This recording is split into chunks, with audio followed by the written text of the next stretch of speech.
인재앙, 나팔재앙, 대접재앙, 계속해서 재앙이 흘러갑니다. 그런데 여러분들 기억하셔야 될 게 있어요. 어떠한 한 가지도 우연한 사건으로 일어난 것은 없다라는 겁니다. 돌발적 사건 같지만 하나님의 계획에 따라 벌어지고 진행되고 있다라는 거예요. 우리 인생도 7번째 나팔재앙인 종말을 향해 다가가고 있는 것은 어찌할 수 없는 사실입니다. 결국 마지막 심판을 향해 다가갈수록 하나님 나라는 완성되어지게 됩니다. 7번째 천사가 나팔을 불자 재앙이 떨어지는 게 아니에요.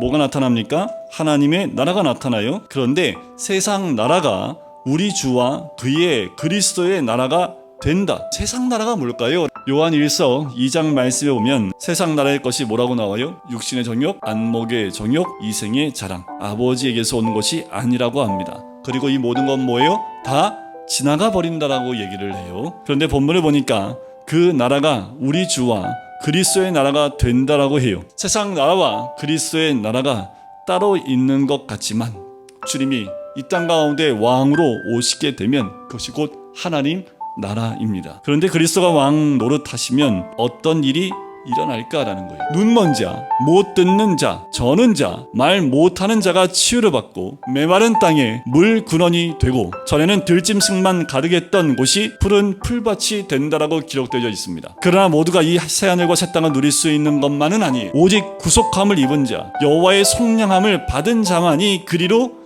행할 수 있다라고 기록되어져 있어요. 자기 죄를 깨닫고 하나님 앞에 회개한 자를 의미하죠. 예수님은 먼 미래에 왕이 되실 분이 아닙니다. 예수님은 지금도 왕으로서 우리를 다스리고 계시는 줄 믿습니다. 그래서 누구도 구속함을 입은 사람을 해할 수 없지요. 15절에서 7째 천사가 나팔을 불자 그리스도의 나라가 임하고 18절에서는 최후의 심판이 이루어져요. 그 말은 7번째 이 나팔 재앙이 곧 하나님 나라의 완성으로 이루어져 나가고 있다라고 볼 수 있는 거지요. 그런데 벌과 상이 있다라고 얘기를 해요. 주의 진노가 내려서 죽은 자를 심판하시고 주의 이름을 경외하는 자들에게는 상 주겠다라고 말씀하십니다. 여러분들 우리는 이 땅에서의 삶이 끝이 아닙니다. 이 땅 이후의 삶이 있다라는 거예요. 의인뿐만 아니라 악인도 부활하여 자기 행위대로 심판을 받는다라는 거예요. 악인에게 임할 심판의 부활은 무엇일까? 지옥. 결코 꺼지지 않는 불 속에서 육체가 살라지지 않고 영원히 고통을 당하는 것이 악인에게 임할 심판입니다. 그렇다면 의인에게 임할 생명의 부활, 즉 의인이 받을 상은 무엇일까라는 거지. 구원입니다. 구원보다 더 큰 상이 없지요. 죽어서 영생을 주님과 함께 영원히 하나님과 함께 할 수 있는 것보다 더 큰 구원의 은혜가 어디 있습니까? 우리는 부활의 의미를 거창하게 생각할지 몰라요. 그런데 부활은 다른 게 아닙니다. 기록된 말씀을 통해 내 죄를 깨닫고 회개의 눈물을 흘리는 것도 죽어있는 내 영성이 회복되는 것도 부활입니다.